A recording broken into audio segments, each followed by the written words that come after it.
pela eleição dos temas e de todos que vocês convidaram para esse ciclo de oftalmologia. Bem, vocês veem nessa imagem uma córnea normal. Eu costumo dizer que a ladainha da córnea normal, ladainha é aquela oração que se repete sempre igual, a córnea normal é lisa, transparente, avascular e brilhante. E é a primeira lente do olho. Se ela não estiver saudável, se ela não estiver transparente, todo o restante do bulbo ocular pode estar bem, mas o animal não conseguirá ver. E percebam nessa córnea que vocês conseguem ver 3 reflexos, um bem brilhante, no mesmo plano desse primeiro, um segundo reflexo menos brilhante que esse primeiro, e um terceiro reflexo que não está no mesmo plano dos 2 primeiros, e menos brilhante ainda. Essas são as 3 imagens de Purkinje, o mesmo Purkinje que descreveu a inervação cardíaca, que revela que uma córnea está transparente, e mais do que isso, que o cristalino também. Porque essa primeira imagem, brilhante, e que se move no mesmo sentido de uma fonte de luz, é a imagem dada pela córnea. A segunda imagem, menos brilhante que a primeira, é dada pela hialoide anterior, ou a cápsula anterior do cristalino, e também se move no mesmo sentido da fonte de luz. E a terceira, que não percebam, tão regular quanto as 2 primeiras, porque é invertida, é dada pela hialoide posterior ou cápsula posterior do cristalino. E quando eu me movo com a luz para a esquerda, essa terceira imagem vai para a direita, quando eu vou para a esquerda, para a direita, o inverso. Isso porque a lente, o cristalino, que vocês vão estudar muito mais com o professor Pigato, é uma lente biconvexa e, pelo princípio dos espelhos, inverte a imagem. Mas então vejam que com um transiluminador, no exame clínico, eu consigo determinar pelas imagens de Purkinje se córnea e cristalino estão transparentes. Então, por exemplo, numa catarata, eu vou ter essa primeira imagem, se a catarata for completa, não vou ter as 2 imagens seguintes. Na histologia da córnea, existe um epitélio que é estratificado, colunar, pavimentoso, não queratinizado. Esse epitélio nós vamos falar um pouquinho mais adiante. Abaixo, e esse epitélio ele é hidrófobo, ou seja, ele repele água. Um estroma, que é fundamentalmente composto de colágeno secretado pelas células da córnea, que são os queratócitos. E o que garante exatamente essa transparência da córnea é esse arranjo num paralelismo perfeito. Existe depois uma membrana colágena muito elástica chamada membrana de Descemet e um epitélio posterior, também chamado de endotélio, cuja membrana basal é essa membrana de Descemet, e essa membrana de Descemet é produzida por secreção dessas células endoteliais.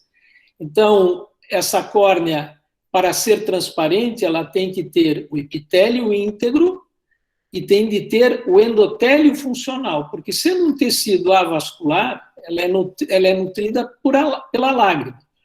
Mas a lágrima que está aqui nas suas 3 fases, uma gordurosa, uma acomucinosa e uma mucinosa, além de lubrificar a córnea, é um elemento extremamente importante na defesa da superfície ocular, porque tem defensinas, tem imunoglobulinas, lisozimas, ou seja, é um elemento de defesa extremamente importante, além de lubrificação. Então, tem uma camada gordurosa secretada pelas glândulas tarsais, uma camada aquosa pela glândula lacrimal da terceira pálpebra e pela glândula orbitária, e a camada mucinosa, que é secretada por células caliciformes, presentes, sobretudo, na conjuntiva bulbar. Então, nós podemos ter déficit de camada aquosa, podemos ter camada lipídica de má qualidade e podemos ter déficit de mucina. O mais comum é o olho seco de fundo imune do cão, com déficit dessa camada aquosa. Nessa transição córneo-esclera, essa estrutura aqui se chama limbo. E esse limbo, né, limbo córneo-escleral, está aqui a conjuntiva, o limbo, a córnea periférica e a córnea central, ele hoje é considerado um órgão. Porque justamente aqui nesse limbo, percebam que existem fibroblastos limbares, vasos sanguíneos, existem melanócitos, mas existe células totipotenciais, células-tronco. Então, é isso que permite uma renovação praticamente a cada 15 dias desse epitélio corneano que nós vemos em detalhe aqui, no tricromo de Masson. Então, existem 3 linhas de células, a camada mais superficial do epitélio, logo abaixo dela a camada de células chamadas aladas. Esses 2 conjuntos primeiros de células têm poucas organelas, baixa atividade metabólica, e tem pouca organela até para a córnea ser transparente. E o que é muito importante nesse epitélio são essas células basais, essas sim com organelas e com alta atividade mitótica, e que tem uma ação em sincício com uma estrutura que já pertence ao estroma, que está aqui abaixo, logo no início do estroma, que é a membrana basal. Então, essa integração de células basais da córnea com a membrana basal é fundamental para comandar as mitoses e a cicatrização desse epitélio da córnea. Bem, se nós vamos falar de úlcera de córnea, nós precisamos definir patologicamente o que é uma úlcera. A palavra vem do latim, ulcus, que quer dizer uma chaga, que envolve, então, uma necrose profunda de epitélios de revestimento, com eliminação do tecido necrótico, uma solução de continuidade e exposição da lâmina própria. Essa é uma definição de úlcera que se aplica a qualquer úlcera. Ela teve sua origem, essa definição, nas úlceras da pele. Mas a úlcera de córnea, ela pode ser definida como uma solução de continuidade com necrose do epitélio normal da córnea, associada ou não a uma necrose do tecido corneano subjacente. Então, além do epitélio, existe um estroma, e a gente sabe que muitas vezes, quando existe apenas uma erosão, sem envolvimento, então, desta membrana basal, pois não, Amanda? Alguém falou? Não, prof, acho que foi interferência do microfone de outra pessoa. Ah, tá bem. Pode continuar, então. Tá tudo certo. Tá bem.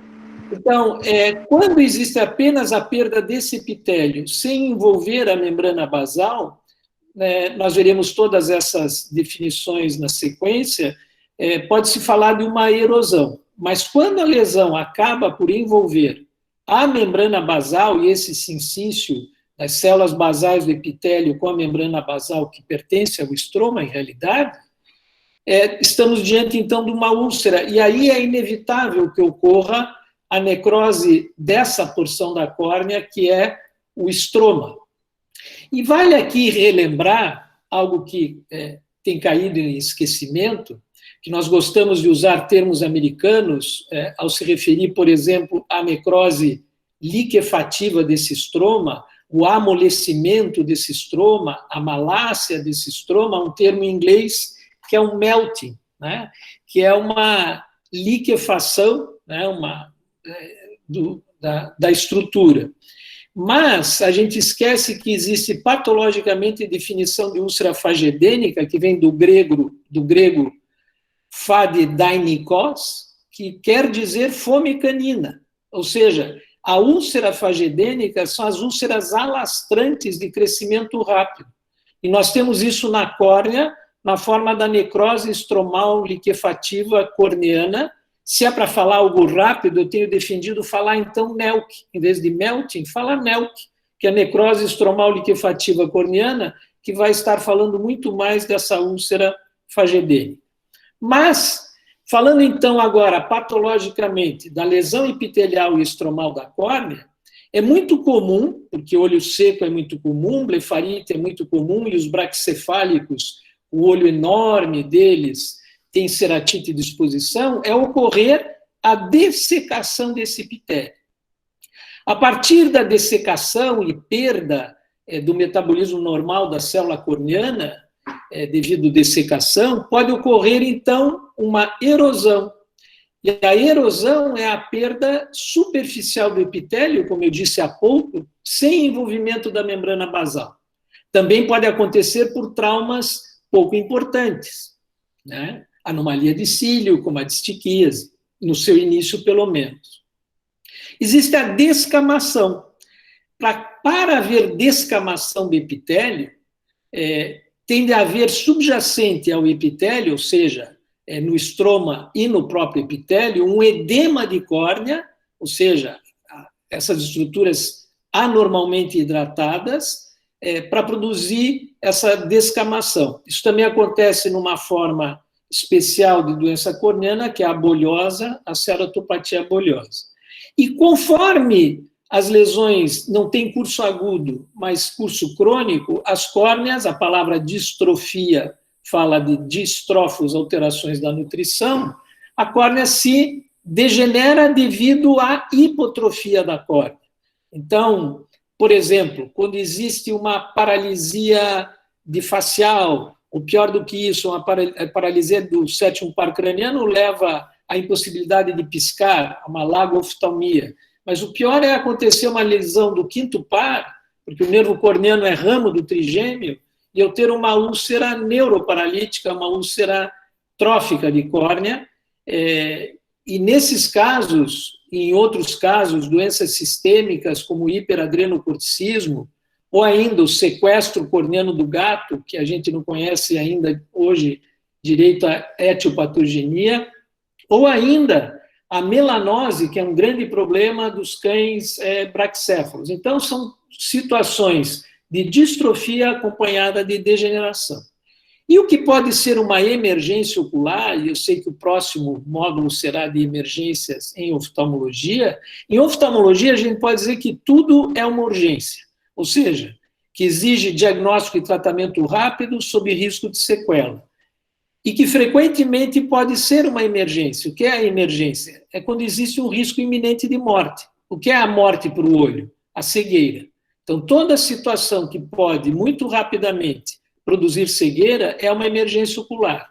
E a ceratomalácia, ou a necrose estromal liquefativa corneana, ou úlcera fagedênica, ou o melting do inglês, está aí um belo exemplo de uma emergência corneana que nós vamos discutir. Então, vejam nas imagens, esse é um paciente que associa alterações. Ele tem olho seco, né? Percebam que tem muito muco, tem gordura da fase gordurosa do filme no bordo palpebral. Essa córnea aqui se vê pigmentada. Quando eu faço a coloração visual com fluoresceína, eu percebo que, devido à dessecação, na evolução existe uma erosão. Essa córnea, em toda a sua superfície, foi desepitelizada. Vejam aqui nessa imagem abaixo um quadro de bolhosa em gato. Vocês percebem que gato não tem cílio, né? Nem na pálpebra superior e inferior, cães têm cílios na pálpebra superior. Nessa bolhosa, por esse edema no epitélio e no estroma, ocorre uma descamação epitelial. E aqui é um paciente onde ocorre, por distrofia e degeneração da córnea, depósitos calcários e de lipídio na superfície da córnea. E os dois exemplos da imagem acima e abaixo à direita são situações de úlcera fagedênica, de necrose estromal liquefativa corneana. Uma situação como essa pode levar à perfuração ocular em 24 horas. Então, percebam que uma questão muito importante a ser discutida em úlcera de córnea é quando existe infecção da córnea por ocasião de uma erosão ou de uma úlcera de córnea. Porque quando nós nos deparamos com uma córnea que ainda não passou ou não adentrou um processo de infecção, o prognóstico sempre será melhor. Nós sabemos que até numericamente se define infecção em qualquer tecido, quando a quantidade de bactéria ultrapassa 10 a sexta potência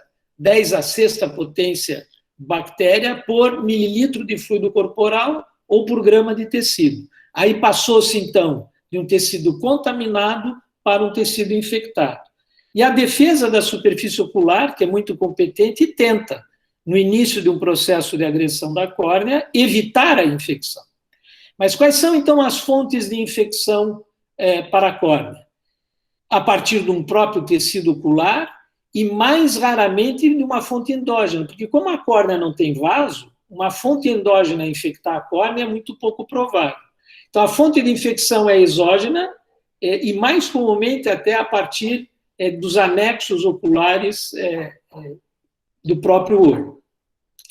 Então, saco conjuntival, sistema lacrimal, o que é pior, material cirúrgico, e aqui é problema de esterilização, e uma fonte muito exógena grave são os corpos estranhos de origem vegetal, e esses corpos estranhos vegetais são perigosos porque podem trazer consigo fungo, né?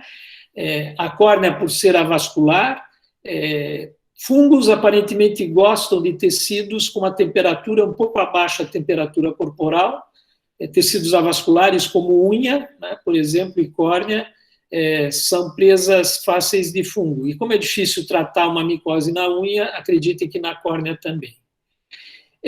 Quando as afecções, a infecção é a partir da conjuntiva, o epitélio da córnea é acometido muito rapidamente.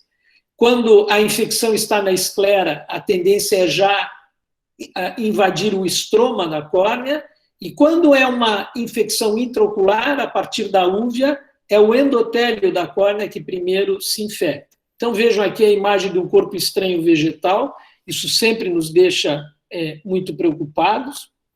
Anomalias dos anexos que vocês já estudaram nesse módulo de oftalmologia que vocês estão promovendo são fonte de infecção, então percebam esse animal sem rimas palpebrais agudas, eu chamo isso de olhos rômbicos, né? Rombo.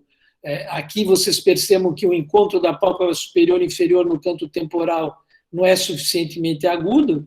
Isso leva a essas anomalias complexas de pálpebra, associando entrópio com ectrópio, a um piscar inadequado, a epífora, que é a obstrução da via lacrimal excretora em algum ponto, e aqui se dá já em nível dos pontos lacrimais. Então, é essa pele úmida por capilaridade, bactérias saprófitas da pele, chegando ao olho, uma lágrima alterada pela blefarite, porque todo o processo inflamatório de anexo altera a qualidade da lágrima, tudo isso favorece a infecção. Então, vejam que quando a infecção, esse é um gato com uma infecção por Chlamydia felis, a infecção é na conjuntiva, muitas vezes a córnea, então, é rapidamente invadida.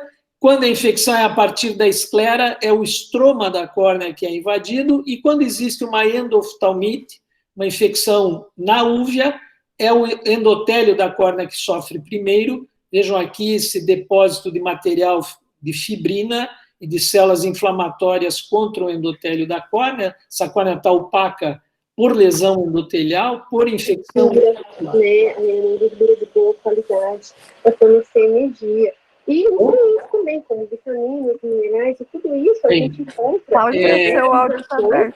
E também tem alimentação natural. Ela, então, acontece, sobretudo, a partir de germes e agentes oportunistas, né, que estão por aí, justamente nos anexos, no ambiente.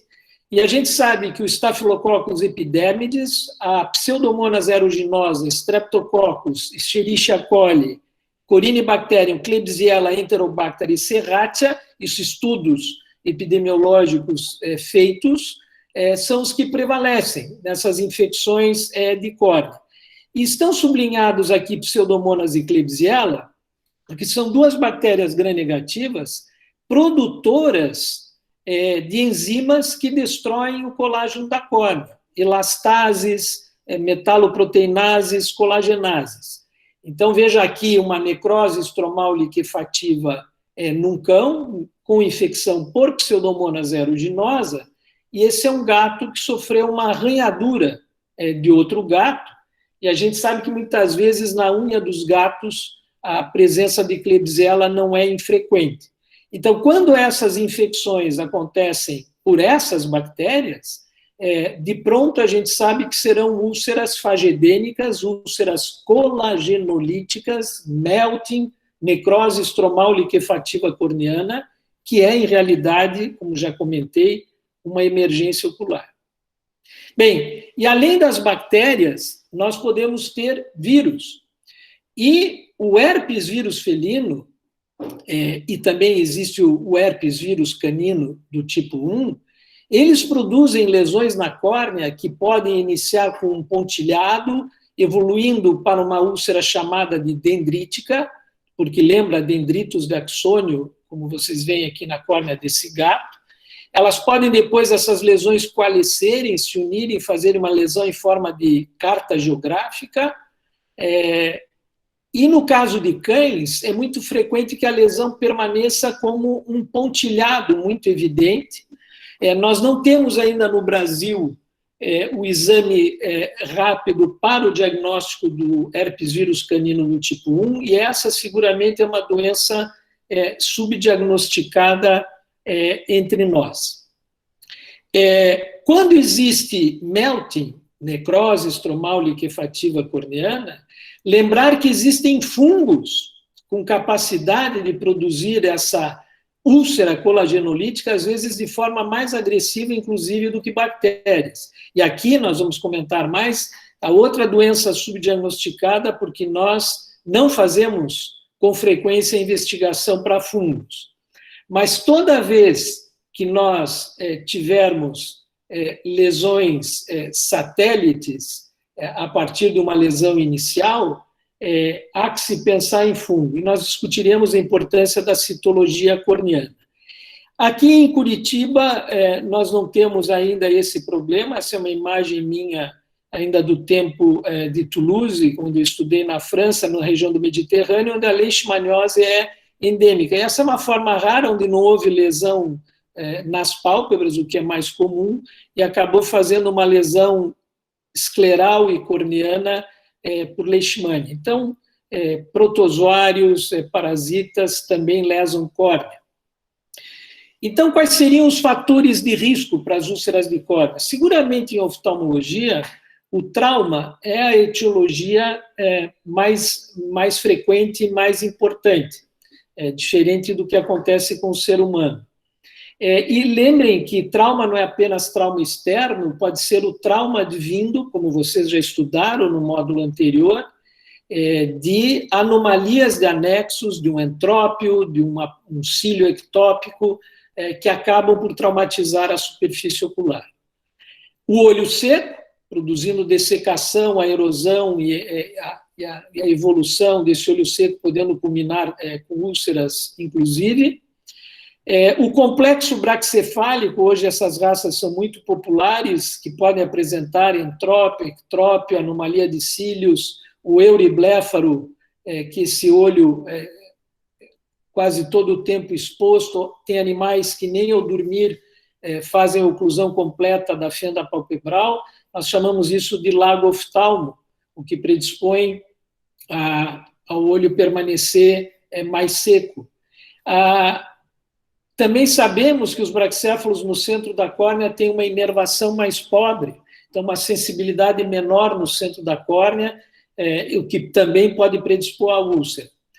Animais que passam por anestesia prolongada, coma, pacientes com doenças metabólicas como o hiperadrenocorticismo, esse autocorticoide circulante, pode, além de produzir degenerações na córnea, podem favorecer quadro de úlceras que não cicatrizam.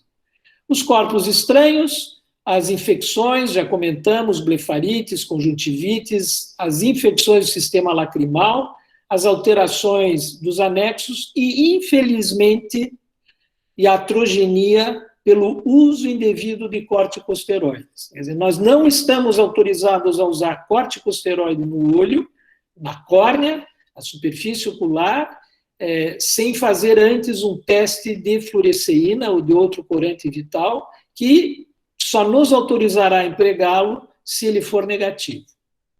Então, percebam aqui nessas imagens um corpo estranho metálico, e já produzindo uma reação, um corpo estranho que impactou na superfície, na espessura da córnea extremamente resistente, o complexo braquicefálico, com prega nasal exuberante, entrópio de canto nasal, triquíase muitas vezes da carúncula, anomalias de cílios, e aqui já levando a um quadro de necrose estromal liquefativa corneana. Um paciente atropelado, que fez uma erosão em faixa no olho, isso é comum, porque o animal fecha a pálpebra quando é atropelado, e por atrição contra o asfalto, a pálpebra sobre a superfície ocular corre rapidamente e produz essa lesão. Mas o mais grave nesse paciente, por contusão, por esse ifema total, e foi feita a ultrassonografia, é uma desinserção da raiz do corpo ciliar, a causa desse ifema. E esse é um olho que vai evoluir, infelizmente, para a atrofia do bulbo ocular, a ftisis bulbi. Mais um exemplo de necrose estromal liquefativa, um caso de olho seco com uma úlcera central no braquicéfalo. E aqui vejo uma bela imagem de uma triquíase caruncular no braquicéfalo, e esses pelos, cronicamente, acabam por desestabilizar a superfície ocular, podendo levar à úlcera. Chegamos, então, à avaliação clínica do paciente com úlcera. E percebam que, muitas vezes, e aqui não estamos falando de um processo agudo, e por que não estamos falando de um processo agudo? Porque existem vasos, e esses vasos aqui na córnea que surgem a partir do limbo, vocês lembram que aqui existem vasos sanguíneos. Como a córnea normalmente não tem vaso, quando existe uma lesão na córnea, qualquer que seja, uma reação inteligente, inicialmente, do organismo é produzir uma neovascularização que vai levar mais oxigênio e nutrientes para favorecer a cicatrização da lesão corneana. Mas, se o diagnóstico não for feito e o tratamento racional não for empreendido, o que vai acontecer? Junto com esses vasos na sequência, os melanócitos, que cães têm muitos aqui no limbo, o ser humano não tem, felizmente.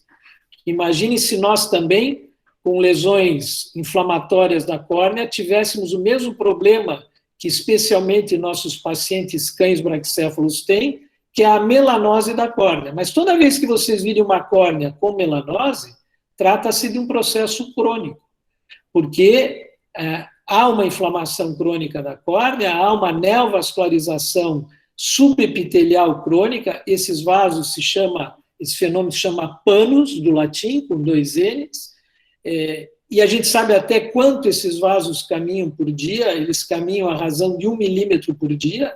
Então, se eles estão aqui no centro da córnea, isso tem muitos dias, o pigmento também denota isso, e percebam que, por não haver diagnóstico e tratamento, o que aconteceu nessa córnea que foi se desestabilizando aos poucos? Essa é uma córnea na iminência da perfuração, né? Ela resiste apenas aqui pela sua membrana de DCM, havendo já um processo também de necrose estromal liquefativa.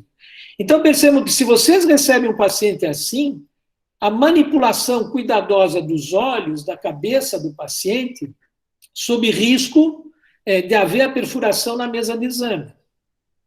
E nunca deixar-se impressionar por aquilo que é mais evidente. Então, sempre realizar um exame muito menos minucioso de todo o olho, exame da córnea, da câmara anterior, da cápsula anterior do cristalino e do segmento posterior, se a transparência permitir, com o exame da vítreo-retina.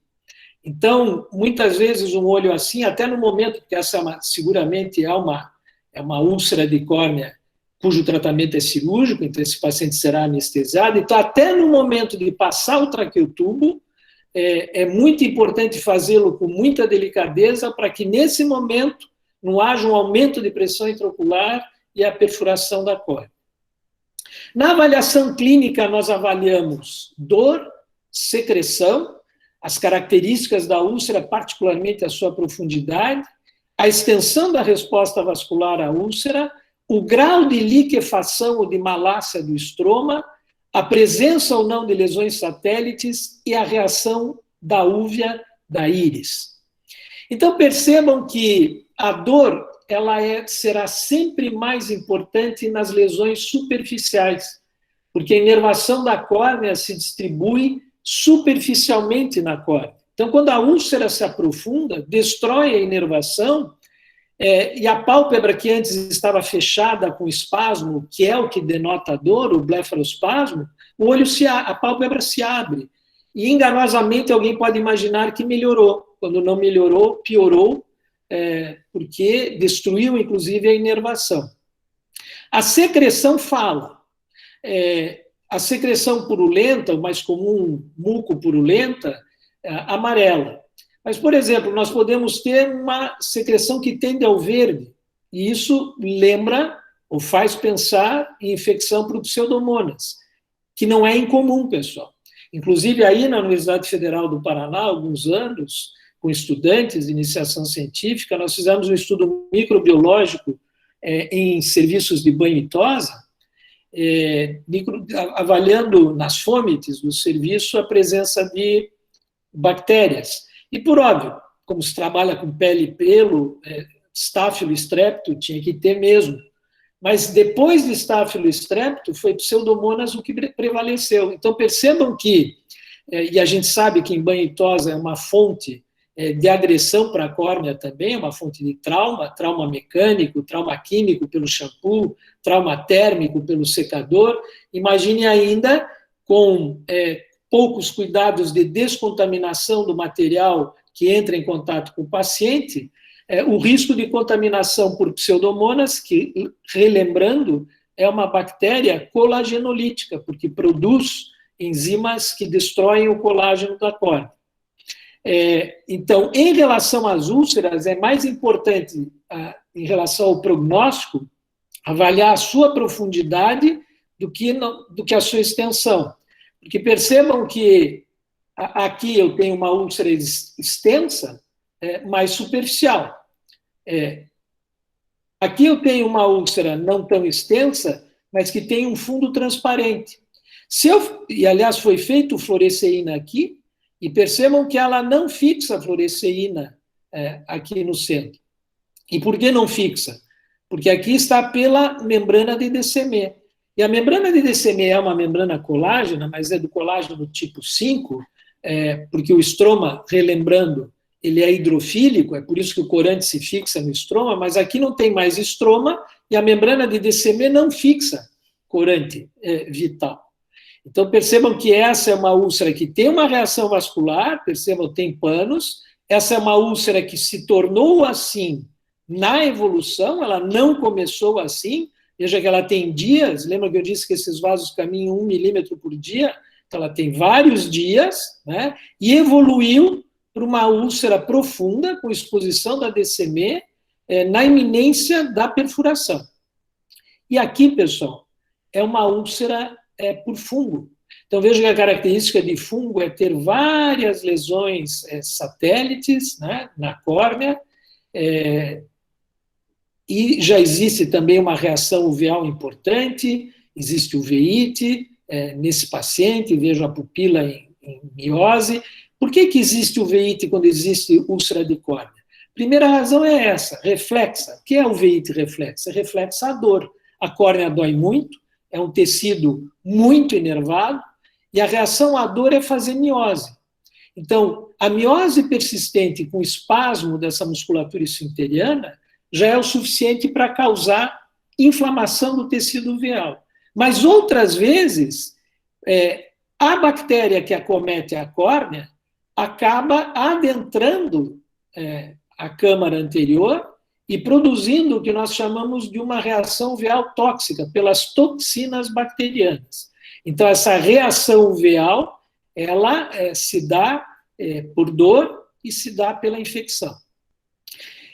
Esse é um capítulo frequentemente negligenciado e, portanto, é fácil de ser realizado, que é a citologia conjuntival, a citologia corneana, que pode ser realizada com esse instrumento que se chama espátula de Kimura, com escovas interdentais, com a lâmina de bisturi, por óbvio, com o lado não cortante da lâmina. Então, passando sobre a córnea, sobre a conjuntiva, a espátula, a escova, se obtém célula, aqui é um raspado de conjuntiva, com presença importante de reação leucocitária, e aqui nós vemos na citologia da córnea essas duas imagens, que aqui eu tenho, sim, bactérias sendo fagocitada, e aqui eu tenho hifas.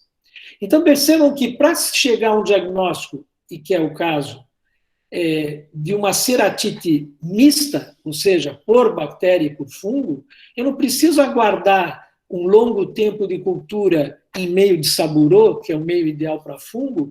Eu posso ter uma resposta rápida pela citologia, porque os fungos que acometem córnea são fungos hifados, muito menos leveduras. Então, eles aparecem na citologia. E a cultura de córnea também pode ser feita com suave que rigorosamente tem que ser colocado em meio de transporte, para que essa amostra seja válida até ser processada em um laboratório. Mas o ideal para a cultura de córnea é a obtenção de um pequeno fragmento de córnea, uma biópsia de córnea, e a cultura a partir de fragmento de tecido. Bom, complementam o exame da córnea, e por óbvio que também em casos de úlcera de córnea, o teste de Schirmer, né, e aqui é um Schirmer de 0, que é feito com a tira especial do teste lacrimal de Schirmer, a coloração vital, que já foi mencionada, e a coloração vital também empregada para verificar o tempo de ruptura do filme lacrimal, que avalia a estabilidade do filme lacrimal, que se torna instável por déficit da camada gordurosa da lágrima e da camada de mucina da lágrima. Então, por exemplo, todo olho seco crônico tem déficit da camada aquosa e tem déficit da camada de mucina também, porque existe uma morte das células caliciformes que produzem mucina. Se o paciente tem uma blefarite, a blefarite altera a polaridade da qualidade do lipídio produzido pelas glândulas tarsais, que são glândulas da pálpebra, e essas glândulas tarsais é a que produzem a camada lipídica. Então, será uma camada lipídica afilada, de pouca qualidade, que vai produzir instabilidade do filme lacrimal. E com o mesmo corante vital, em úlcera de córnea, é fundamental verificar se o teste de Seidel não é positivo. Então, esse aqui é um Seidel positivo, porque perceba que o corante é diluído pelo humor aquoso que sai de dentro do olho por uma pequena perfuração central na córnea. Então, o teste de Seidel mostra a perfuração da córnea com a coloração vital de fluoresceína. Bem, vale aqui agora mencionar as principais complicações de úlcera de córnea, porque a úlcera de córnea realmente começa a ser um problema quando ela apresenta complicações. Porque aquela lesão, que não é uma úlcera, é melhor ser chamada de uma erosão, aquela que ocorre apenas uma desepitelização, sem envolvimento da membrana basal, que chega rápido até o oftalmologista veterinário, sem infecção instalada, esse é um processo que em 5 dias estará bem, né, com um tratamento antibiótico de porta de entrada, que pode ser uma tobramicina, uma ciprofloxacina ou ofloxacina, e um lubrificante ocular. Então, nessa situação de úlcera não complicada, sem sepsis, sem infecção, sem necrose estromal, sem liquefação estromal, são úlceras ou lesões de córnea com excelente prognóstico e tratamento rápido e simples. Agora, quando existe a uveíte anterior ou iridociclite tóxica, então, qualquer úlcera purulenta seguida de absorção de toxinas na câmara anterior. Quando pior do que isso, quando, devido uveíte secundária à úlcera, houve liberação de fibrina, hipópio e fema na câmara anterior e uma aderência no ângulo de drenagem do humor aquoso, uma goniocinéquia, pode haver glaucoma secundário. Da mesma maneira, se houver uma aderência sobre o cristalino, pode acontecer uma catarata. A descemetocélia é quando existe a lesão na córnea que envolveu o epitélio e todo o estroma, e nós já mostramos, e a córnea fica só pela membrana de Descemet, né, que é muito resistente, elástica, e sob a ação mesmo de uma pressão intraocular normal ou até diminuída, ela pode protruir, fazendo o que a gente chama de descemetocélia. Bom, a úlcera de córnea perfurada, saber que a partir de uma úlcera profunda, pelo limite da DCM, se o cão espirrar, tossir, ou por um espasmo da musculatura orbicular, ou como eu cheguei a mencionar, uma intubação traqueal, pode ser o suficiente para perfurar uma úlcera nessas condições. A neovascularização crônica da córnea leva à melanose, e a melanose leva à perda da transparência da córnea, e com isso a perda da visão. E, por fim, logrando cicatrização, úlceras importantes inevitavelmente vão deixar cicatriz, que dependendo da sua extensão ou característica, nós chamamos de nébula, mácula, leucoma, quando ela é bastante extensa, e podem haver alterações nesse processo cicatricial, que são cicatrizes com córnea muito fina, uma córnea ectásica, então uma ceratoectasia, muitas vezes um estafiloma anterior, que é essa projeção anterior da córnea. Cães não têm, nem gatos, ceratocone, que é uma doença terrível do ser humano, que é uma ectasia progressiva da córnea, mas podem ter o que nós chamamos, então, de um pseudoceratocone. Então, percebam aqui um paciente que, a partir de uma úlcera de córnea, desenvolveu um processo de uveíte importante tóxica, por presença de toxina bacteriana na câmara anterior. Esse é um paciente que chegou a braquicefálico, a perfuração da úlcera com protrusão da íris, e isso levou, a partir de uma uveíte, a uma agoniocinéquia e a um glaucoma secundário. Então, é um paciente que tem perfuração da córnea, iridociclite tóxica e glaucoma secundário. E esse é um paciente que cicatrizou a úlcera, mas que na evolução dessa úlcera, por uma sinéquia anterior sobre a cápsula anterior do cristalino, fez catarata. Esse é um paciente com uma DCM-tocele, então aqui literalmente a membrana de DCM protruindo com a própria pressão normal do olho, uma grande cicatriz na córnea, que não é pérvia à luz, muito densa, que nós chamamos de leucoma, uma melanose, que é uma consequência frequente da cicatrização de úlceras em braquicéfalos, particularmente quando nós nos valemos, e nós vamos mostrar o método, que é o retalho conjuntival. E aqui um exemplo de uma cicatriz ectásica da córnea num gato, que nós podemos chamar de pseudoceratocone. E aqui, só para relembrar, se aqui é uma DCM-tocele, aqui não é. Como é que eu sei que isso aqui não é DCM? Porque fixou fluoresceína. Lembrem que a membrana de DCM não fixa a fluoresceína. Isso aqui é uma bolhosa, né? E também, muitas vezes, por uma cicatrização distrófica, eu posso ter, também pode ser chamado de hidropisia da córnea. A membrana de DCM na cicatrização não se reforma, porque ela é formada pelo endotélio, relembrando, e pode acontecer, então, uma hidropisia corneana. Bom, o mais comum é nós termos, então, complicações das úlceras bacterianas. Então, numa infecção bacteriana, vai depender, por óbvio, das toxinas, das enzimas bacterianas e dos mecanismos de defesa da superfície ocular. Isso vai condicionar a evolução, o desfecho clínico. Então, nós podemos ter isso já é um sinal de complicação. Primeiro, quando toda úlcera é visível a olho nu, ela é uma úlcera importante.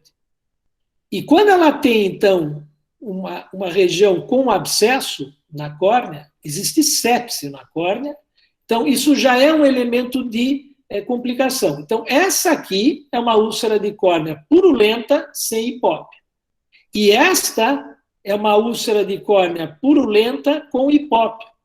Então, perceba a reação na córnea, mas o hipópio, que é a presença de células inflamatórias e de fibrina, originalmente, quando se forma por reação inflamatória importante, estéril, mas quando as bactérias que estão na córnea chegam até a câmara anterior, a reação será dessas toxinas bacterianas sobre a úvea produzirem, então, uma úlcera de córnea com uma uveíte tóxica por toxina bacteriana. Essa é uma belíssima imagem do Dr. João Alfredo Kleiner, vocês já o conhecem. Então, percebam uma úlcera central de córnea que não é muito importante, fixando fluoresceína, mas onde já existe algum grau de malácia e formação já de um abscesso na córnea e com um grande hipópio. Esse é um caso do Dr. João Alfredo, que evoluiu para uma endoftalmite com panoftalmite supurativa, não se venceu a infecção. E acreditem, como em qualquer outra situação, se a gente perde a batalha para a infecção, a gente perde o olho. Então, a gente pode falar de sepse ocular. E se eu perco o paciente para sepse, ele morre. Se eu perco o olho para sepse, eu perco o olho. Adentramos agora ao tratamento das úlceras de córnea, e eu aqui estou blocando em 4 segmentos. A úlcera não complicada, mais fácil, mais simples de ser tratada, sem sequelas, na maioria das vezes, e sem cicatriz sobre a córnea. O tratamento da úlcera indolente, que é uma forma especial de úlcera, onde existe um defeito naquela relação das células basais do epitélio da córnea com a membrana basal que pertence ao estroma, onde não há um bom comando das mitoses, é uma úlcera que nós vamos detalhar. O tratamento das úlceras, que nós vimos alguns exemplos na iminência da perfuração, e o tratamento da úlcera perfurada. Então, vejam que numa úlcera superficial, com perda apenas do epitélio, sem lesão importante de células basais e sem lesão da membrana basal, que repousa aqui no início do estroma, podem até ser extensas como essas, mas superficiais, são úlceras que, em 5, 7 dias no máximo, com o tratamento adequado, que eu repito, correta cobertura antibiótica e lubrificação da superfície ocular, evoluem para um desfecho muito favorável de cicatrização, muitas vezes sem cicatriz. Então, úlcera superficial que não envolve a membrana basal. Essa é a úlcera indolente, ou também erosão epitelial refratária. Logo que ela surgiu, acreditava-se que o boxer, que continua sendo uma raça bastante predisposta a essa forma de ulceração, que cavalos também fazem, que, repito, é devido a uma epiteliopatia, uma doença da porção basal do epitélio da córnea e da membrana basal do estroma, acreditava-se que fosse o boxer, o único a ter, e chamava então a úlcera do boxer, isso há muitos anos atrás. Mas qualquer raça e qualquer animal, e até epidemiologicamente o que nós mais temos ainda é o sem raça definida. Então, quais são as características dessa úlcera? Um epitélio descolado, que não consegue se aderir ao estroma subjacente, e é bem por isso que, quando se faz a coloração vital, ela vai longe, para além dos limites da úlcera, como vocês veem aqui. E um epitélio descolado, que, repito, não se adere ao estroma subjacente. Também podem acontecer formas como essas em gato, e nós vamos ver a grande diferença é que, se em cães eu posso e devo fazer um procedimento cirúrgico que vai destruir essa membrana basal doente, porque nesse tipo de úlcera, ao invés de ter uma relação saudável da membrana basal com as células basais do epitélio, o que tem lá na porção inicial do estroma é uma membrana anormal, que precisa ser destruída para que se forme uma nova membrana basal saudável, e que passe a comandar corretamente as mitoses. Mas essa manobra cirúrgica, ela não pode ser feita em gato, né? Sob pena de, inclusive, agravar a lesão. Bem, a gente sabe que essas úlceras, sobretudo quando elas são centrais, porque às vezes quando elas acontecem mais próximo ao limbo, há mais chance de haver resposta vascular, e até uma resposta imunogênica maior, porque na periferia da córnea existem células apresentadoras de antígeno em maior quantidade do que no centro, mas causas sistêmicas também podem contribuir, como, por exemplo, mais uma vez, o hiperadrenocorticismo, uma cortisolemia muito alta, porque o corticoide, nós sabemos, ele é um agente antifibrótico que não favorece a cicatrização, e no caso do estroma, do colágeno, ele tende a potencializar a ação das enzimas que destroem colágeno. Por isso que nós mesmos não podemos usar corticoides se a córnea é fluoresceína positiva. Infecção crônica pode predispor a essas úlceras, olho seco, né, e condições palpebrais de lagoftalmia, ou seja, de não oclusão palpebral completa. Então, essas úlceras nós vamos detalhar o tratamento. A úlcera de córnea profunda, com exposição da membrana de Descemet, uma úlcera de fundo transparente. Essa é uma úlcera cirúrgica. E a úlcera perfurada, quando então todas as camadas da córnea foram vencidas. Então, todas essas formas de úlcera, além do tratamento cirúrgico quando exigido, precisam ser tratadas medicamente. Então, o controle da infecção é fundamental, moléculas que cubram gram positivo e gram negativo. Então, a primeira linha de frente é tobramicina, ciprofloxacino e ofloxacino. Numa segunda linha, moxifloxacino, gatifloxacino. E, excepcionalmente, o nosso último cartucho, que é o besofloxacino. Lembrar que quando existe infecção intraocular no segmento anterior, os colírios não chegam suficientemente no segmento anterior para tratar essas condições, e eu deverei me valer da via subconjuntival e sistêmica, porque as barreiras oculares hematoacosa e hematorretiniana estão quebradas nessa situação de inflamação intraocular, e a via sistêmica pode ajudar também, mas fundamentalmente medicação tópica subconjuntival. É importante para evitar a dor ciliar e minimizar o risco de aderências intraoculares, que nós chamamos de sinéquia, manter a pupila em midríase. E nós fazemos isso muito bem, produzindo a paralisia da musculatura esfincteriana da íris, com uma molécula cicloplégica, de maneira ideal a atropina 1%, pelo menos nas primeiras 48 horas. Depois podemos ser substituída por um simpático mimético, que é a fenilefrina 10%. Importante considerar usar uma molécula que bloqueia o efeito de destruição do colágeno da córnea, os anticolagenolíticos. Eu, particularmente, gosto muito de usar o condroitin sulfato A. Nós temos comercialmente o TIARS e o soro sanguíneo. Anti-inflamatórios não esteroidais só serão considerados se houver uveíte instalado. Analgésicos sistêmicos,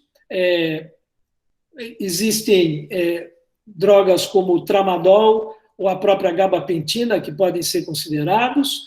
Muito importante em todas as condições oculares inflamatórias, o uso de substitutos lacrimais, e eu gosto muito do uso do ômega 3, porque fluidifica a secreção de glândula tarsal, é também uma molécula anti-inflamatória. Bem, eu gosto muito dessa imagem de um banco de 3 pernas, porque se uma perna se quebrar, cai o banco. Então, nós podemos chamar do tampo desse banco de uma terapêutica ocular adequada, e a tríade que nos acompanha no olho é prevenir infecção, manter o olho lubrificado e bloquear a inflamação.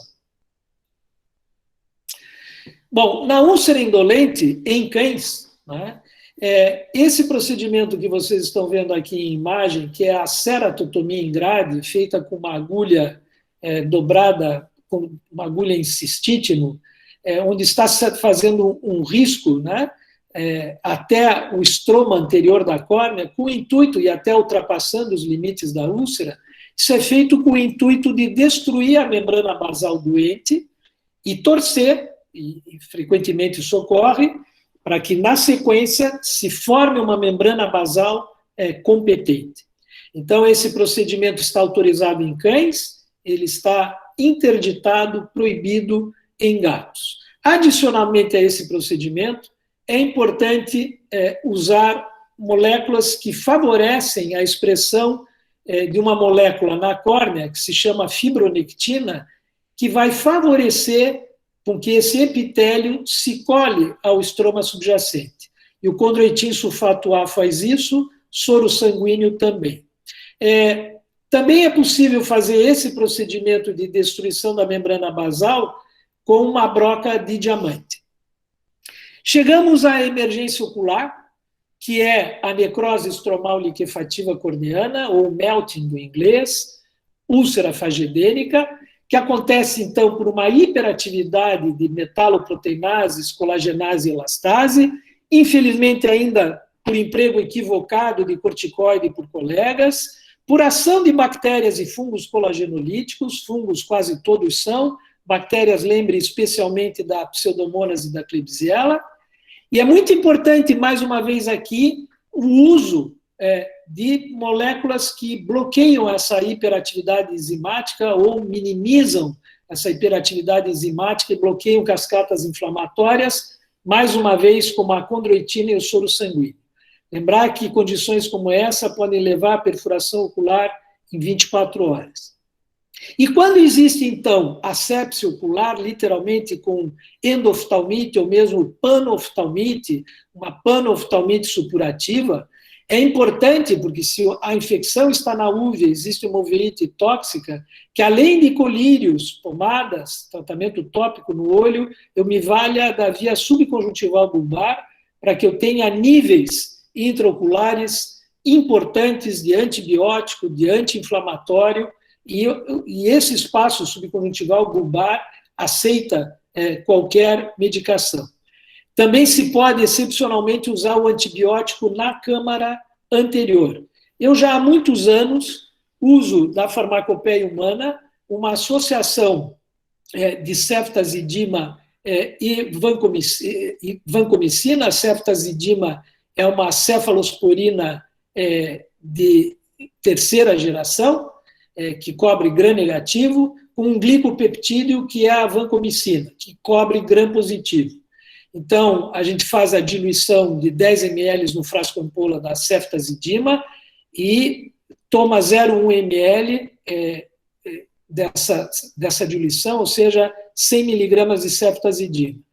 E dilui a vancomicina, que tem 500 miligramas no frasco, em 5 ml, e toma 0,25 ml em seringas separadas. A gente não pode fazer um volume muito maior do que isso, a soma dos dois dá 0,35.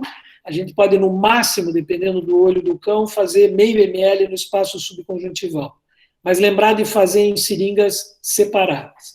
Com relação ao antibiótico intracameral, em até uma tese recente no Recife, pode parecer estranho, mas nós temos uma moxifloxacino em colírio, existente no mercado, que se chama Vigamox, que não tem conservante. Então, não tendo conservante que é tóxico para o endotélio da córnea, pode ser usada na câmara anterior. Então, a partir do próprio frasco de colírio, pode ser feito o uso de 0,03 ml dessa moxifloxacino, que equivale a 150 microgramas, e essa quantidade colocada na câmara anterior é 250 vezes maior do que a concentração obtida com tratamento tópico. Porque, eu repito, a partir de um colírio, chega muito mal na câmara anterior. Então, no caso, particularmente de úlceras perfuradas, pode-se fazer o uso em centro cirúrgico, com todos os cuidados de esterilidade, da colocação dessa moxifloxacina, que é o que essa tese discutiu, na câmara anterior. Ou ainda, a mesma ceftazidima que eu mencionei, diluir em 50 ml de BSS, que é essa solução salina balanceada, para poder ser usada na câmara anterior, e aí se pode colocar 0,25 ml, que equivale a 5 miligramas de ceftazidima na câmara anterior, no caso, então, dessas situações de endoftalmite, de panoftalmite supurativa, e vejam que essa é uma úlcera colagenolítica, com necrose estromal liquefativa, não houve ainda a perfuração, mas já existe esse processo de endoftalmite supurativa. Lembrar que faz parte do tratamento prevenir o autotraumatismo. Hoje, com o advento dessas máscaras de proteção, elas são superiores ao colar elisabetano. Se prescreverem colar, pelo menos 2, para que permita a higiene e descontaminação a cada 12 horas de um deles, antes de recolocar no animal. Lembrar que os colares acabam colecionando saliva, restos de alimentos, e a cavidade oral de um cão tem uma carga bacteriana equivalente à do cólon terminal, e muitas vezes, então, também trabalho que a gente desenvolveu aí na Federal, desenvolve-se a flora do colar elisabetano não higienizado, que acaba por contaminar o olho, às vezes, com uma carga bacteriana mais agressiva do que a infecção original. Chegamos ao que vocês mais gostam, e aqui nós vamos mais lentamente, que é o tratamento cirúrgico da úlcera de córnea, e ele deve ser considerado na úlcera de córnea profunda e complicada, e ele será, por óbvio, mandatório nas lacerações e perfurações da córnea. Então, quando se opera uma córnea, quais são os objetivos? Preservar o bulbo ocular, preservar a visão e, na medida do possível, proporcionar um bom aspecto cosmético ou estético. Então, notem que essa é uma úlcera muito importante, que se tornou importante na evolução, e é uma evolução de dias, mais uma vez, a vascularização superficial subepitelial da córnea, neovascularização, nós chamamos de panos, conta a história da úlcera.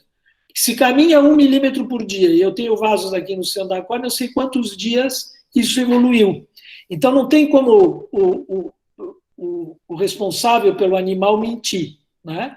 Esse é um animal que já está em tratamento, porque vejo que essa pupila está dilatada por atropina, mas ele tem complicações sérias, ele tem sepse, ele tem abscesso na córnea, ele tem ifema, ele tem seguramente um processo já infeccioso instalado também na úvea anterior, uma endoftalmite. Bom, quando as lesões podem ser úlceras profundas, como vocês estão vendo aqui, essas são imagens belíssimas de Carolina Barbosa, vocês podem usar uma alternativa que é a cola. E melhor do que as colas de metilmetacrilato são as colas de fibrina. As colas de fibrina comerciais, elas são muito caras. Então, Carolina Barbosa, sob a minha orientação, num curso de especialização, trabalhou com cola de fibrina autóloga, produzida a partir do sangue do próprio paciente, para tratar essa úlcera profunda com cola de fibrina, né? E com resultados excelentes. Quem quiser saber mais, esse trabalho foi publicado na revista da MedVep, uso da cola de fibrina autóloga no tratamento de úlcera corneana profunda em cão. Esse é um trabalho que Carolina e eu publicamos, e aí a receita de bolo de como produzir a cola de fibrina no pré-operatório imediato do paciente, com o sangue do próprio paciente, está descrita aí nesse trabalho. Bom, eu pouco, mas alguns colegas têm muita experiência com lentes de contato. Essas lentes de contato hoje estão bem aperfeiçoadas, elas tendem a permanecer mais sobre a superfície do olho, algumas delas, inclusive, já vêm impregnadas de antibiótico, e são alternativas, então, para úlceras de córnea superficiais ou até profundas, tendo responsáveis por animais comprometidos, animais com um bom temperamento, porque o temperamento do animal também influencia no desfecho clínico, mas, seja como for, seja usando lente de contato ou cola cirúrgica, metilmetacrilato, cola de fibrina, a gente primeiro tem que desbridar a úlcera, removendo o epitélio necrótico, até expor o estroma, secar muito bem o leito da úlcera, preparar a cola e fazer a colocação do adesivo ou da lente de contato. Os flaps conjuntivais ou retalhos conjuntivais são os métodos cirúrgicos mais empregados. Trata-se, então, de autoenxertos heterotópicos, ou seja, de um tecido diferente, que é conjuntiva do próprio olho, conjuntiva bulbar, que vai substituir temporariamente a córnea. Isso precisa ser entendido, porque essa conjuntiva que é colocada, seja então por um retalho, como vocês estão vendo aqui, que é aqui e aqui, que é o método mais empregado, que é um retalho de avanço, pode ser, como nesse caso aqui, articulado, em cotovelo, a gente vai mostrar um detalhe. São métodos, é preciso dizer, esse método mais empregado, microcirúrgicos, ou seja, exige treinamento microcirúrgico, material microcirúrgico, cirurgia sob microscópio. Por outro lado, um bom cirurgião geral pode fazer esse retalho, que descola a conjuntiva bulbar a partir do limbo em toda a volta, é o retalho de 360 graus, e suturar uma conjuntiva com a outra, e promover essa mesma autoenxertia heterotópica de conjuntiva, que vai se aderir à córnea.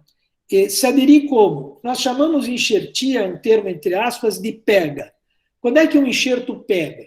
É quando os vasos do enxerto fazem anastomose com os vasos do leito receptor.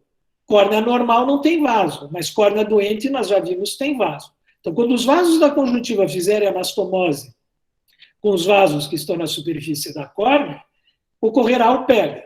E é depois do pega, então, que nós podemos seccionar a base do pedículo, ou, no caso de um retalho de 360, desfazer o retalho. E o que nós veremos na sequência é uma porção de conjuntiva aderida à superfície da córnea. E essa conjuntiva só vai sair daí quando córnea encontrar córnea. Então, por inibição de contato e por necrose isquêmica asséptica dessa conjuntiva, porque eu sigo medicando o olho e protegendo contra a infecção, quando córnea encontrar córnea, essa conjuntiva é eliminada. Por óbvio que tem etapas intermediárias de cicatrização aí, onde a cicatriz será inevitável. Mas dessa conjuntiva, além do retalho de avanço, do flap de 360, eu posso fazer também em 180 graus e em ponte, né? Então, são alternativas. Então, 360, quando toda a superfície da córnea está doente, 180, quando uma metade da córnea está doente, o retalho articulado ou de avanço para lesões pontuais, assim como o em ponte. Mas seguramente esse retalho, então, de avanço, né, o articulado eu pessoalmente faço menos, mas tem alguns cirurgiões que preferem, ele então tem uma base mais larga, com o princípio de qualquer enxerto, tem que ter 2/3 mais do que a área de contato, e essa conjuntiva é suturada à córnea sadia em torno da úlcera. Então a gente usa fios 80, 90, inabsorvível, mononylon ou absorvível. O pega acontece em 4 semanas, se secciona o pedículo e aí se tem evolução.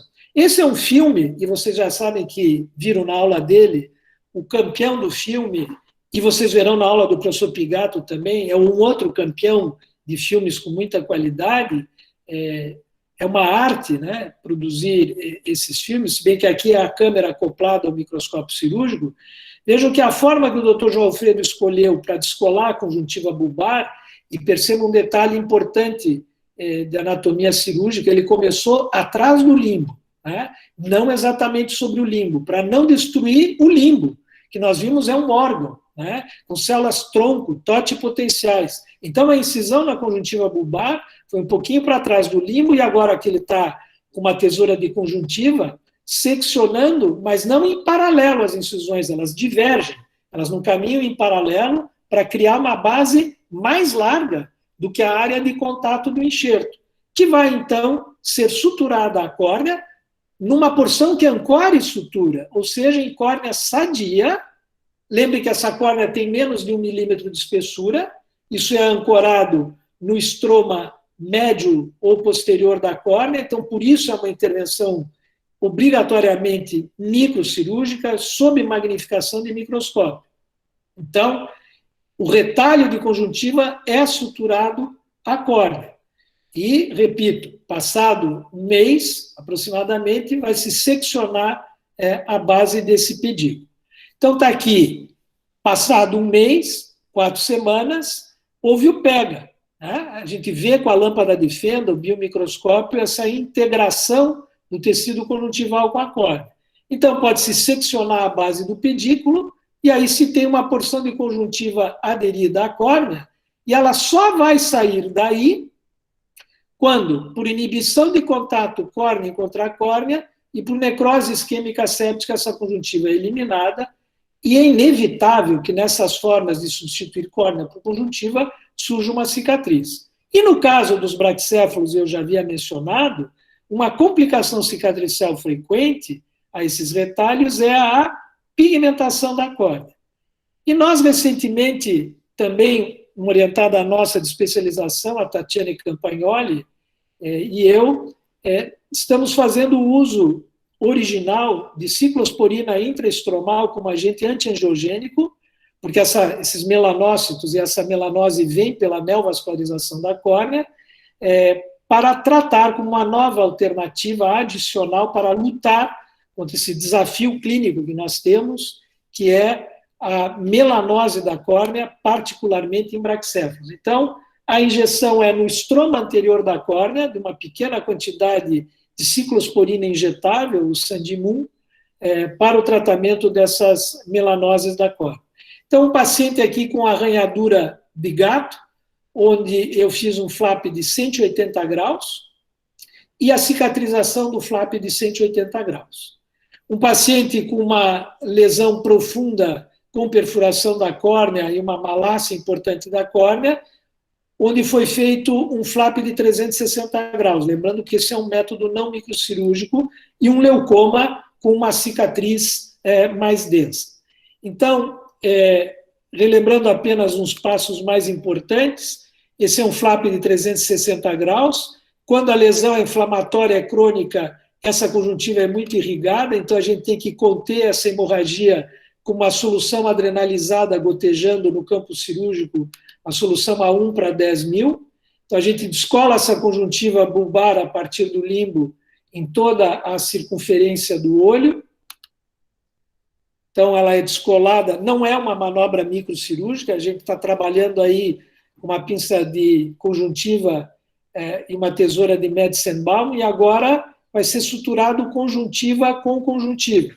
Pode ser uma sutura contínua simples, pode ser ponto isolado simples, com o cuidado de não transfixar essa conjuntiva ou de verificar que esse fio, na posição de conjuntiva com conjuntiva, não fique atritando a superfície da córnea. Então, sutura-se essa conjuntiva com conjuntiva em toda a extensão. Então, aí está sendo feito pontos isolados simples, uma sutura contínua é mais rápida e se aplica também. Então, esse é um método não microcirúrgico, o flap de 360 graus. Já o flap de 180 graus, que vocês viram também um exemplo, e a característica da cicatrização, que é uma cicatrização menos densa, aí eu estou afastando a terceira pálpebra com suturas, as pálpebras estão afastadas com blefarostato, a conjuntiva bulbar, tal como vocês viram o João fazer no retalho conjuntival, aqui também ela foi descolada, e essa conjuntiva bulbar no retalho de 180 vai sendo suturada a córnea da mesma maneira, em córnea sadia. Aqui é uma manobra microcirúrgica com fio 8090. Então, notem que a diferença da microcirurgia para a cirurgia convencional é que na microcirurgia vocês não veem as mãos de vocês, vocês só veem os instrumentos, e é por isso que eles não podem brilhar, não podem ofuscar, são feitos de material não reflexivo, né? Então, vocês devem aprender um gestual completamente diferente. Quando a gente aprende microcirurgia, a primeira coisa que tem que ser aprendida é desaprender o gesto da cirurgia convencional, né? Mas é um campo muito bonito, que está aberto a todos, existem formações possíveis no Brasil, mais de uma, está aí o retalho, então, de 180 graus, que alguns chamam, e eu gosto do termo, encapuchão ou encapuz, né? Que recobre toda uma metade da córnea. Bem, existem também as alternativas do emprego de membranas amnióticas, e particularmente a membrana amniótica fresca, pelos fatores de crescimento, ela é muito desejável. Existe também a comercial. Então, nessa grande úlcera colagenolítica, foi aplicada a membrana comercial, e vejam que, com resultados de cicatrização e transparência da córnea muito bons, essa é uma característica desse tipo de enxertia, que pode ser homóloga, heteróloga. Vocês podem usar membrana amniótica equina em cão. Dr. Pigato tem um trabalho muito bonito que ele apresentou recentemente, eu tive a oportunidade de assistir, usando membrana amniótica humana em cães, né? Mas hoje existe uma tendência pela facilidade ao emprego da membrana comercial, um dos nomes é a Vetrix. Bem, em situações selecionadas, é possível tratar a córnea com o transplante transfixante de córnea. Essas são imagens muito bonitas de Carolina Barbosa, mais uma vez, com transplante penetrante de córnea congelada, né? Córnea congelada, perdão, córnea fresca. Notem a transparência do botão central, o que não aconteceria num enxerto apenas, que a gente chama tectônico, de córnea congelada, onde o endotélio não é viável. Então, num paciente que, por uma cicatriz importante, acabou com córnea estável, sofrendo um transplante transfixante de córnea. Então, essa é uma cirurgia minha. O transplante se transplanta o botão central de córnea. Então, mais uma vez, a técnica microcirúrgica de sutura desse botão central na córnea com fios aqui, o fio empregado aqui é 9,0. Então, pontos isolados simples na córnea. Qual é o grande problema para nós em medicina veterinária que os seres humanos não enfrentam com o transplante homólogo, a fresco, a quente, de córnea? Primeiro, que seres humanos têm banco de córnea. Nós não temos essa estrutura em medicina veterinária, seria caríssimo mantê-la. Então, nós usamos córnea de um cadáver recente, com autorização, por óbvio, todos os termos éticos respeitados, que não tenha morrido de causa infecto-contagiosa, e nós também não fazemos esse exame, que em seres humanos é feito, a gente torce para que ele tenha um número de células endoteliais viáveis que garantam a transparência. Mas o grande problema em cão é que aqui no centro da córnea existe, em relação ao ser humano, um número muito maior de células apresentadoras de antígeno. Ou seja, a reação de rejeição em cães é muito mais importante do que em seres humanos.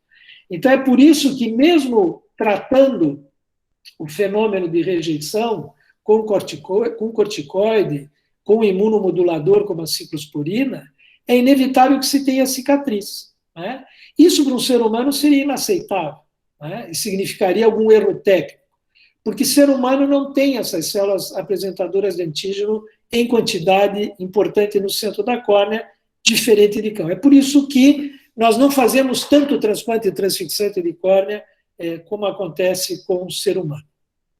Se é um gato com uma forma especial de distrofia corneana, que é o sequestro corneano felino, cavalos também fazem, onde existe uma degeneração do colágeno na córnea, então é um fenômeno degenerativo, cujo tratamento é cirúrgico. Então, se faz um procedimento que se chama de ceratectomia, que será superficial, média ou profunda, dependendo do envolvimento do sequestro, que percebam se comporta como um corpo estranho, com reação, como um elemento que causa uma reação inflamatória, uma reação pelo organismo, com mobilização de vasos, uma neovascularização. E, nesse caso, uma técnica cirúrgica muito boa, que é a técnica de Parshall, que é a da transposição córneo-conjuntival. E é muito boa por quê? Porque é a córnea do próprio paciente que vai substituir a córnea. Nós vamos deslizar a córnea sadia vizinha à área da remoção do sequestro de ceratectomia para, liberando uma porção de conjuntiva, para deslizar essa córnea sobre a córnea. Então, vocês verão que o resultado de transparência da córnea é muito melhor. O procedimento, então, começa com a ceratectomia, nesse caso, superficial, médio, com um bisturi, de maneira ideal, com um bisturi especial que se chama bisturi crescente. Então, nós removemos o sequestro corneano. Então, esse bisturi crescente permite essa dissecção muito segura da córnea.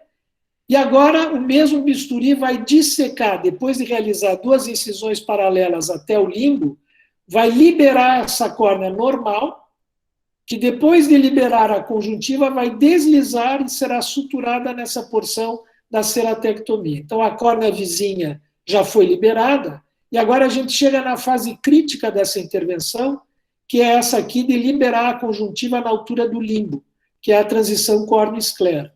Porque se nessa fase da intervenção eu romper essa conjuntiva, acabou a intervenção.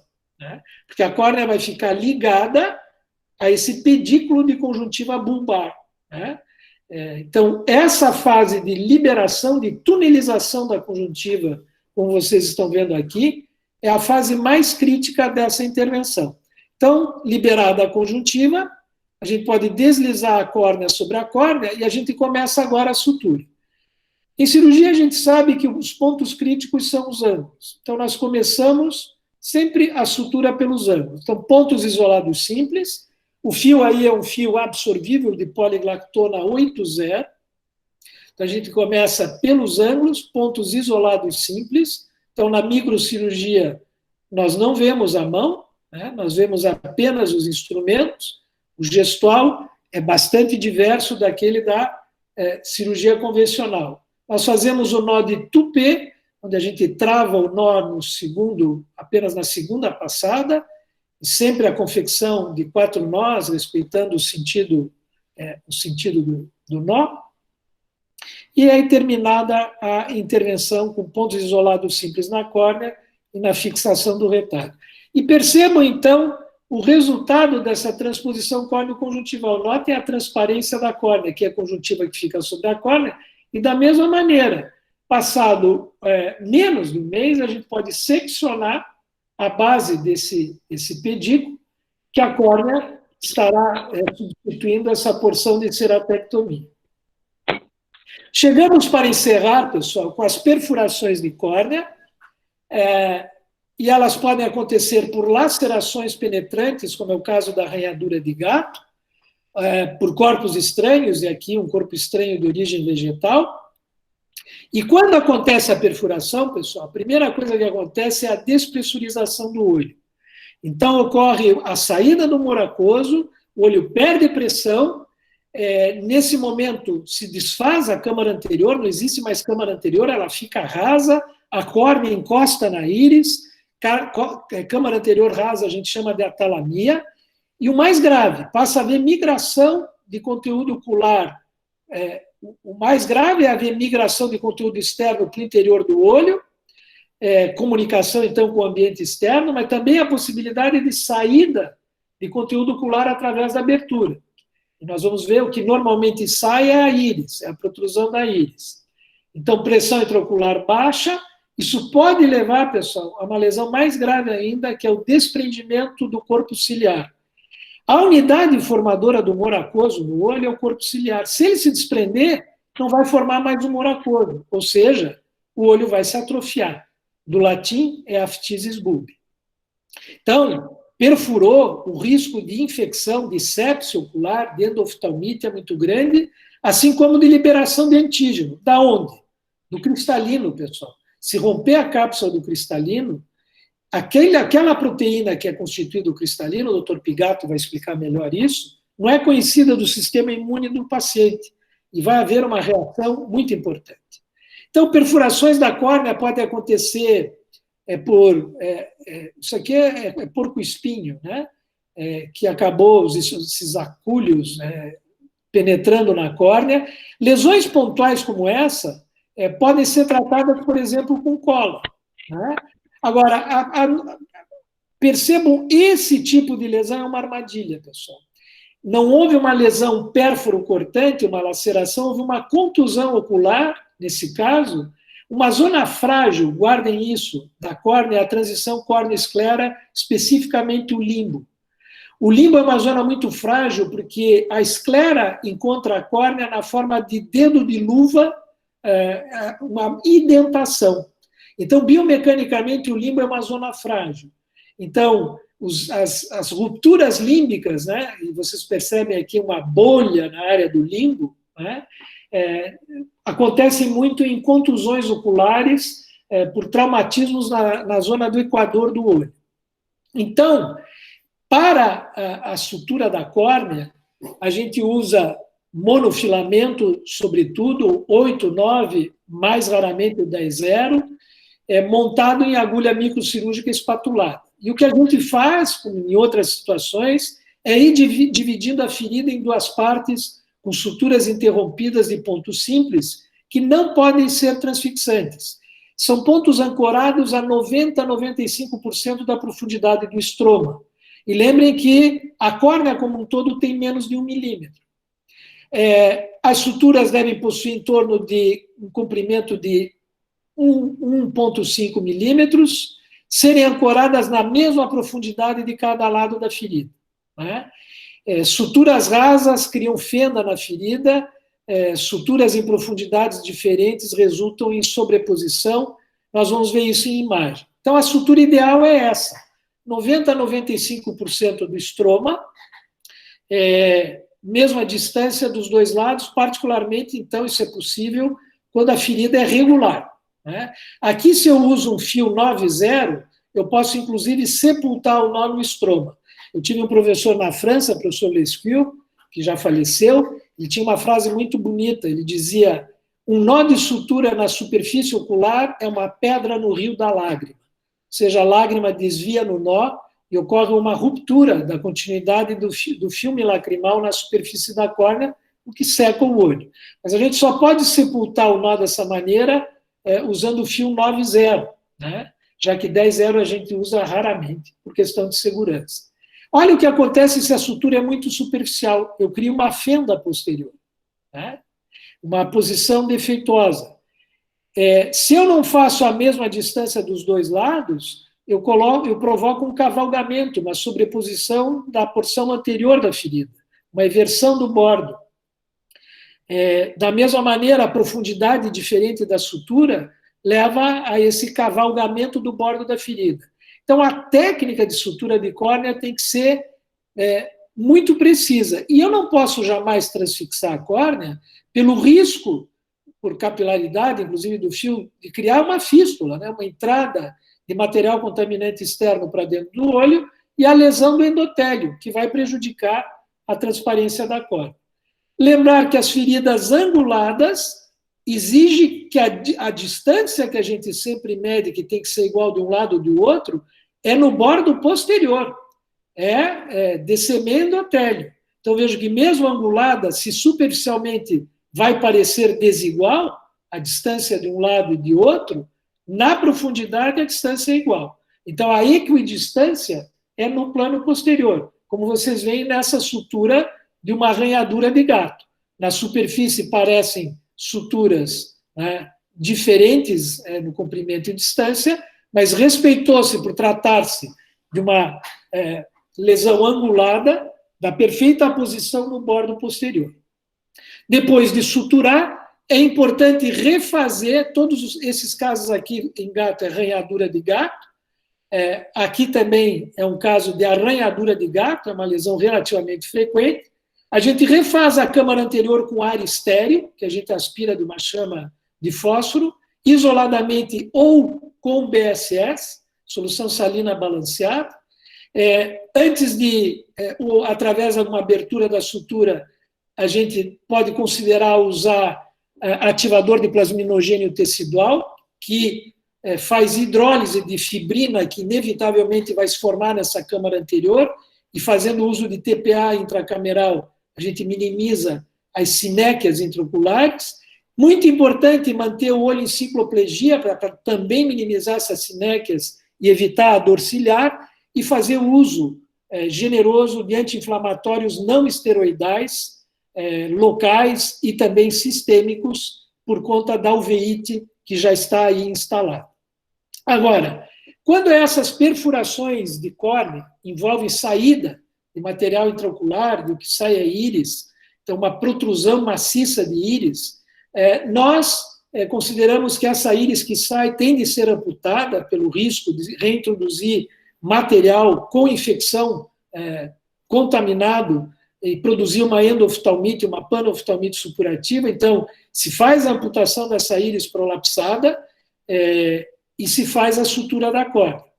Então, vocês veem aqui um caso de protrusão da íris, 4 dias de pós-operatório, aqui um edema de córnea, sutura da córnea, e 1 mês de pós-operatório. Um excelente resultado, uma perfuração ocular com protrusão de íris e sutura de córnea. Se, por ocasião do momento de suturar a córnea, porque às vezes essas lesões chegam com alguma evolução, com alguma malácia de córnea, que exige debridamento, eu não conseguir uma posição primária sem tensão por sutura, uma boa alternativa é fazer um enxerto livre de conjuntiva. Então, eu vou ter conjuntiva bulbar aqui do lado e suturar, fazendo um patch, né, um enxerto livre de conjuntiva sobre essa zona que eu não consigo uma sutura primária sem tensão, então exemplos de enxerto livre de conjuntiva e a evolução cicatricial desse enxerto livre de conjuntiva, que não é muito diferente do autoenxerto conjuntival pedicular.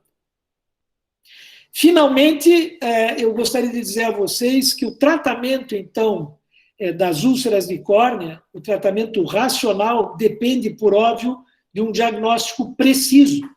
E esse diagnóstico preciso envolve, sobretudo, a caracterização da infecção presente nesse caso de úlcera e, por outro lado, da importância da malácia ou de liquefação, da necrose estromal liquefativa da córnea. E é bem por isso que são capitais para um bom desfecho o controle da infecção com o uso judicioso, correto, de antibióticos, lembrando que nas infecções intraoculares não podemos nos restringir apenas aos colírios e pomadas, será mandatório o uso de antibiótico subconjuntival, e bloquear a hiperatividade enzimática com o emprego de condroitin sulfato A ou de soro sanguíneo. O tratamento cirúrgico é formal, mandatório no caso de perfurações, e ele deverá ser considerado sempre na medida do grau de destruição, de liquefação estromal e complicações associadas, notadamente sepse. Quero fazer um convite. Semana que vem, queridas colegas que dividiram comigo um bom tempo numa parte da sua formação em oftalmologia, Carolina Barbosa, Daniela Pereira, Daniela Palkowski e Tatiana Campagnoli, estarão do dia 21 a 24 ministrando cursos de oftalmologia às 20h pelo Instituto IBVET. Eu considero uma oportunidade imperdível para aqueles que estão conosco até essa hora, certamente gostam de oftalmologia, e essa é uma outra oportunidade de se aperfeiçoar. Esse é um cavalo alado mexicano. Muitíssimo obrigado à atenção de vocês. Foi uma alegria poder passar essa minha experiência a todos vocês.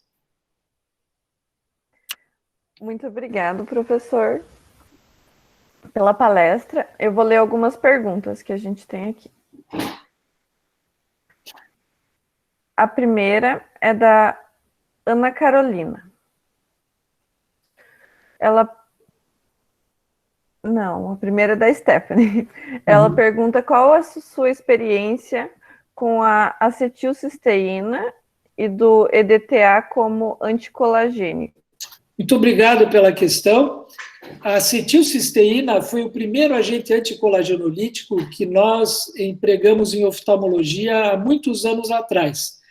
Como é que nós preparávamos essa acetilcisteína? Existe um produto comercial, um fluidificante de secreção pulmonar, cuja base é acetilcisteína, que se chama Fluimucil.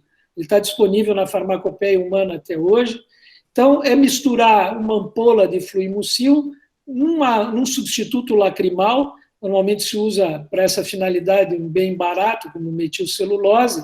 A questão de hoje nós não mais recomendarmos a acetilcisteína é porque o seu efeito anticolagenolítico é muito inferior ou menos potente que o condroitin sulfato A ou do que o soro sanguíneo.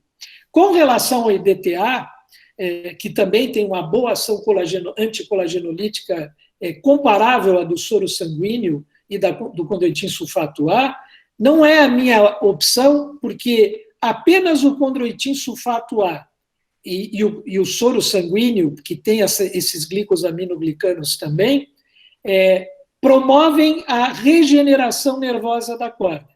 E em toda úlcera de córnea há essa perda de inervação, e ter essa inervação povoando novamente o tecido corneano é fundamental para uma boa evolução cicatricial. Então, essa é a razão pela qual eu prefiro o condroitin sulfato A e o soro sanguíneo ao EDTA e à nossa velha acetilcisteína.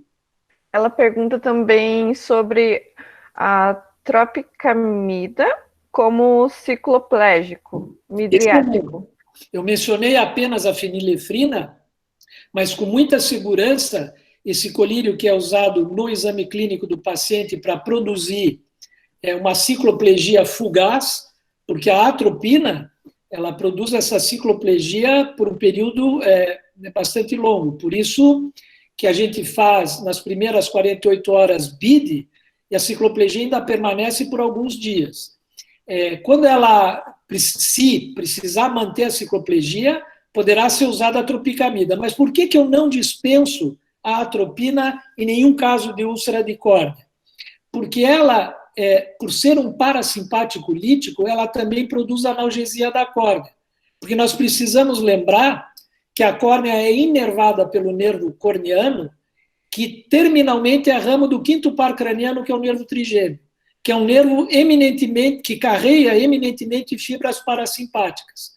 Então, se eu uso um parasimpático lítico na córnea, com inervação parasimpática, eu vou produzir analgesia da córnea. Então, a analgesia que a atropina produz em caso de úlcera não é apenas analgesia por ela evitar a dor ciliar, a dor que vem lá da úvea anterior, da íris, por espasmo ciliar, porque ela faz cicloplegia da musculatura esfinteriana da íris. A atropina evita a dor na córnea. Então, por isso que eu não recomendo o uso de anti-inflamatório em úlcera de córnea, porque um anti-inflamatório vai retardar a cicatrização da córnea. Anti-inflamatório não esteroidal, por óbvio, porque eu não posso usar anti-inflamatório esteroidal em úlcera de córnea, tem indicação se já houver uveíte pela úlcera, uveíte reflexa ou uveíte tóxica. Então, aí você usa o anti-inflamatório não esteroidal. Então, a gente não usa anti-inflamatório não esteroidal para tratar a dor da córnea. A gente usa atropina, né, nas primeiras 48 horas. A próxima pergunta é do Igor. Ele pergunta em um procedimento cirúrgico que causa lesão ao epitélio corneano, como a ceratotomia em grade ou uso da broca de diamante, como pode comprometer a inervação corneana e levar a um déficit eferente?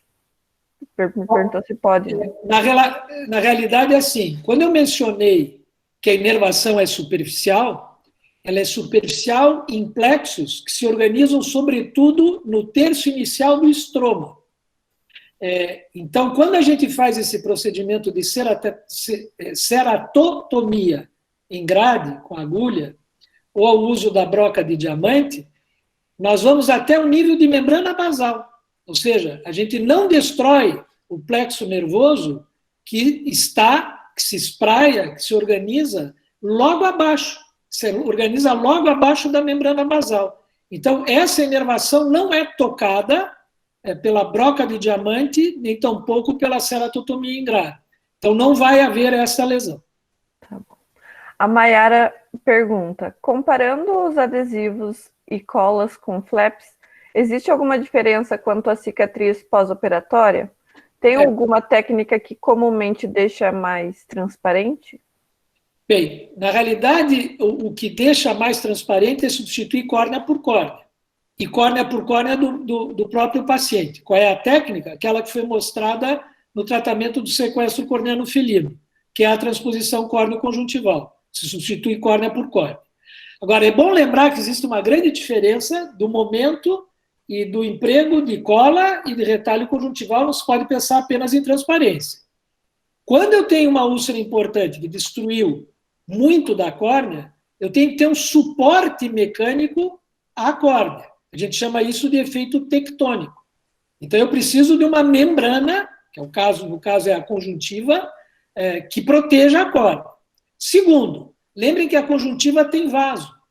E eu levando conjuntiva com vaso sanguíneo, eu vou levar, mais uma vez, sangue com oxigênio, nutrientes, para nutrir e favorecer a cicatrização da córnea. E mais, num retalho conjuntival pediculado, qualquer medicação que eu faça via sistêmica, em alguma medida também vai chegar ao leito da úlcera, porque existem vasos patentes no retalho conjuntival que vão permitir levar essa medicação até a úlcera. Então, cola está reservada a lesões muito superficiais e, muito importante, estáveis. No caso da Carolina, ela até usou no caso de uma úlcera profunda, mas que não havia complicação séptica. Então, eu não posso usar cola numa córnea com infecção instalada. com abscesso em córnea, com sepse. Nesses casos, eu tenho que fazer um retalho conjuntival. O Ítalo pergunta se a aplicação de ciclosporina intraestromal pode ocasionar um edema de córnea. Sim, na realidade ocasiona, mas o que acontece, ocasiona pela presença da medicação no estroma, mas vai se comportar como uma cápsula de depósito, porque como o estroma da córnea é uma camada hidrofóbica e a ciclosporina é hidrofílica, ela fica ali algum tempo como um depósito e vai sendo absorvida lentamente. A função é essa mesmo. Assim que a droga terminar de ser absorvida, esse edema de córnea vai desaparecer. A Michele pergunta quais antibióticos podem ser feitos por via subconjuntival. Qualquer um. Na realidade, nós, em situações de grande desafio, como eu disse, eu recomendo, enfim, eu uso a farmacopeia humana, a ceftazidima e vancomicina. Mas, por exemplo, o Convênia, que é uma ciclosporina, uma cefalosporina veterinária, até de geração mais recente do que a ceftazidima, pode ser empregada também. Mas é importante que cubra gram positivo e gram negativo. Então, nenhuma cefalosporina vai cobrir gram positivo como faz a vancomicina. Então, a vancomicina deverá vir associada de toda maneira. Mas qualquer antibiótico pode ser feito.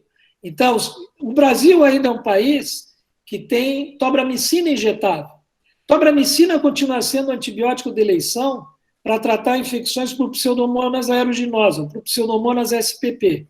Então, o tobramicina injetável, onde, por cultura, você sabe que é uma úlcera colagenolítica por pseudomonas, seria um antibiótico de eleição isoladamente para ser empregado via subconjuntival. Então, qualquer antibiótico, o espaço subconjuntival bulbar tolera pHs muito diferentes, básicos, alcalinos. Você pode fazer atropina subconjuntival, meloxicam subconjuntival, você pode fazer condroitin sulfato A subconjuntival. Tá bom. A Natália perguntou se, ao amputar parte da íris, no caso da protusão, quais seriam as principais complicações, no caso de protusão da íris, né? Ao amputar, eu vou produzir uma discoria. O que é discoria? Corus é pupila. Eu vou mudar o formato da pupila, porque parte da íris vai embora. E parte do mecanismo de diafragma, de abrir e fechar da íris, pode ser comprometido. Mas isso, no caso dos nossos pacientes, onde a gente sempre tem que estar presente, onde as necessidades visuais são diferentes do ser humano, cão não tem que ler, dirigir, ir ao cinema, eu costumo brincar dessa maneira, mas nós sabemos que as necessidades visuais dos nossos pacientes são outras. Isso não é, efetivamente, essa discoria ou uma excursão pupilar que leve, eventualmente, uma fotofobia, que ele não consegue fechar a pupila, no caso de luz, apenas há um mínimo desconforto. O maior risco de qualquer perfuração ocular, com ou sem saída de íris, mas também com saída de íris, é a infecção intraocular. Essa é a maior sequela e risco que existe. E mais, aí é específico da protrusão de íris. Como a íris sai da posição, o que vem com ela? O corpo ciliar, que está logo atrás. Corpo ciliar é a unidade formadora do moracoso.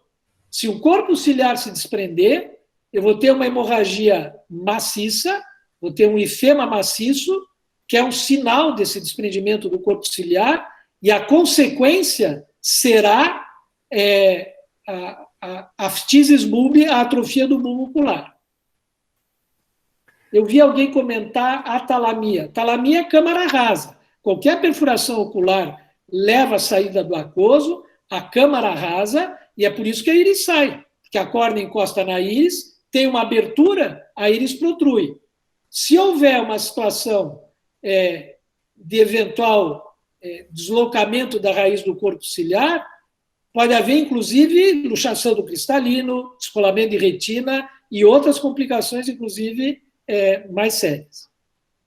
Mas o maior risco de qualquer perfuração ocular, pessoal, de qualquer úlcera profunda, úlcera com melting, que vocês gostam de ouvir, de necrose estromal liquefativa corneana, chama-se infecção.